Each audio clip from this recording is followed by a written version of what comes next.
नमस्कार मंडळी, मी संध्या स्वागत करते तुमचं आपल्या यूट्यूब चॅनल ज्याचं नाव आहे संध्यास किटी कॉर्नर. चॅनल आपलंच आहे, सबस्क्राईब करत चला. आज आपण पाहणार आहोत कच्च्या कैरीचा आंबट भात. त्याची रेसिपी पाहणार आहोत. चला आपण सुरुवात करू.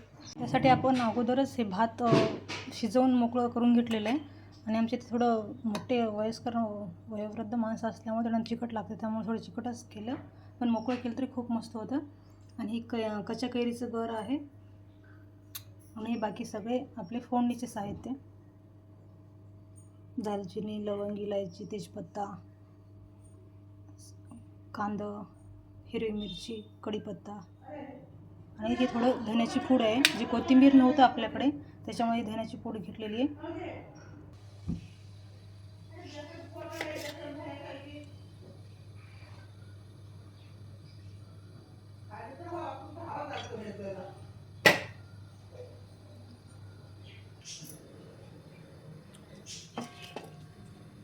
तेल कडकडल्याच्या नंतर आपण सुरुवातीला टाकणार आहोत तेजपत्ता, दालचिनी आणि 2 लवंगा आणि इलायची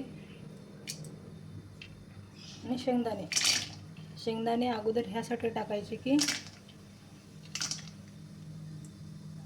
ते जे छान खमंग भाजल्याच्या नंतर कुरकुरीत होतात अगोदर टाकल्यामुळे.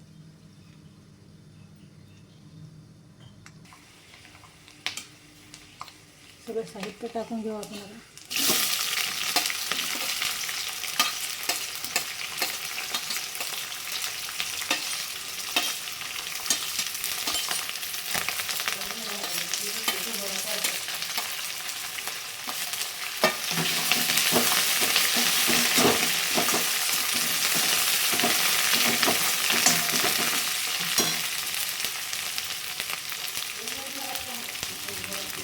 डाळवं आहे ना लास्टला टाकायचं, कारण लवकर करपतं.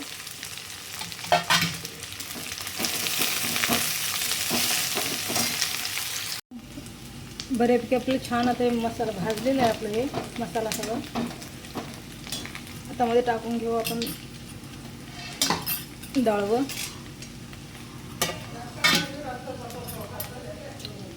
धण्याची पूड,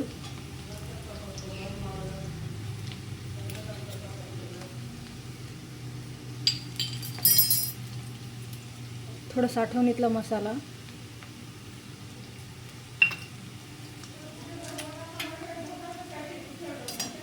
आणि हळद,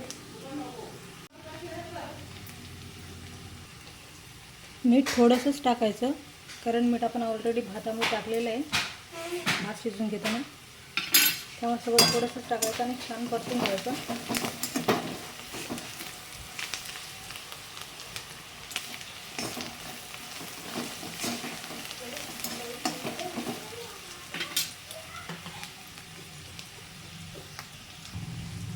थोडंसं ना तिळाची पूडसुद्धा टाकायची, त्याच्यामुळे चव चांगली येते.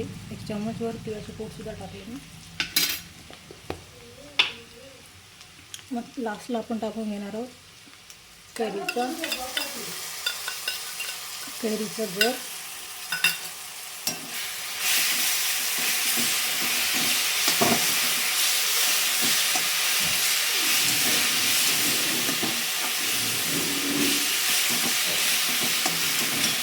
अक्षत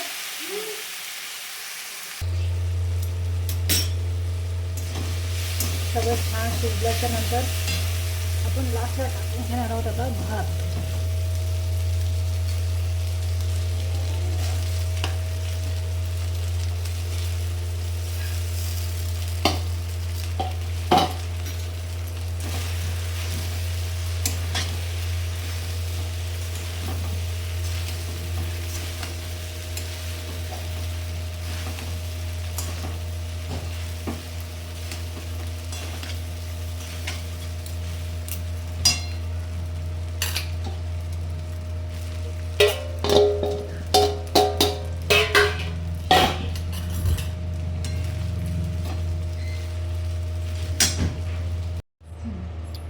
आपल्या फोडणीमध्ये कैरीचा बल्क टाकल्याच्या नंतर आपण भात टाकून घेतलं. आणि आता हे सगळं एकजीव मस्त फिरून घ्यायचं, एकजीव करून घ्यायचं. आणि आपला कैरीचा पुलाव रेडी झालेला आहे. आणि कसा वाटला काय नाही कमेंट करून नक्की सांगा मला. करायला सोपं, चवीला भारी. नक्की ट्राय करा, कमेंट करून नक्की सांगा. आणि चॅनलला सबस्क्राईब करा. पूर्ण व्हिडिओ पाहिल्याबद्दल मनापासून धन्यवाद. बाय.